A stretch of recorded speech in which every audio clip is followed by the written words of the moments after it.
tip to help you keep your fell line even easily.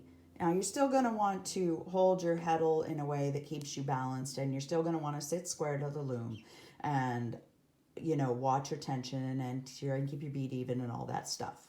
But, you know, so you watch your fell, okay, but you don't have to fiddle with it nearly as much if you do this one simple thing. So normally when you direct warp, what happens is you pull your loops all the way across, and then you beam it on, roll it onto the back beam, and then you thread your heddle, and so you'll take half of the loop and you'll put it through one of the holes. Well, what happens is when you get out here, what happens is you end up in the opposite of what you started with. So you either started with a hole and ended with a slot, or you started with a slot and ended with a hole. And the slots threads are loose and the hole threads are bound, and that puts a slightly different tension on them when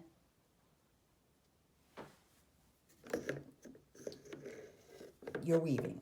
And that what happens is you wind up with uneven tension without even trying. So an easier thing to do to keep everything working smoothly is when you're direct warping, you pull your last loop. Okay, so I'm at my last slot here. So I'm going to pull my loop just like I would normally.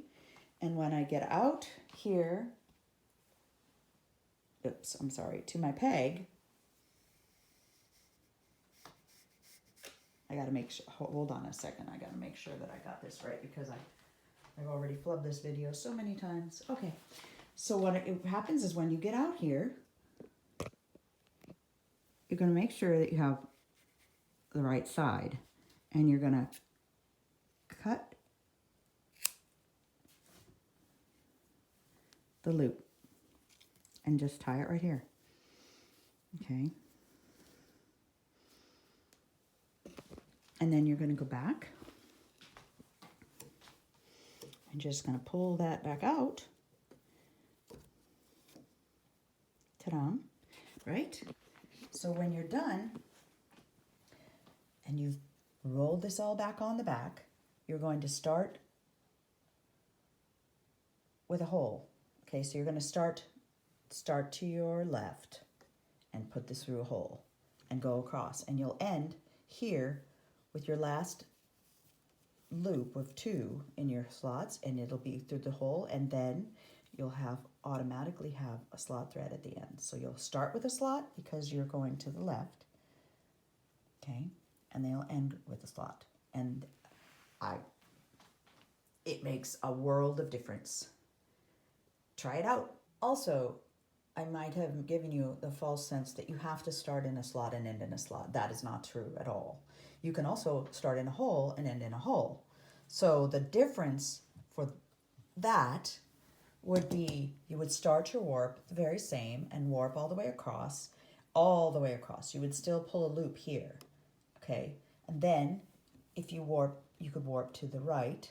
So after you would pull one, your extra thread would be on the outside then.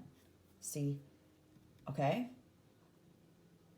And instead of, what would happen is you would beam that on and then go to your right, threading the holes all the way across, and your last loop of 2 would be this one, and you would thread it through the hole, but then you would take your outside, the one that was on the outside, and put it in that hole. And then you would start in a hole and end in a hole. So at that will still serve you the same purpose. The end tensions will be the same, and it will keep your your weaving more balanced, straight. Okay? Yeah. Does that make sense? I hope so. I hope that's helpful. Okay. Try it out.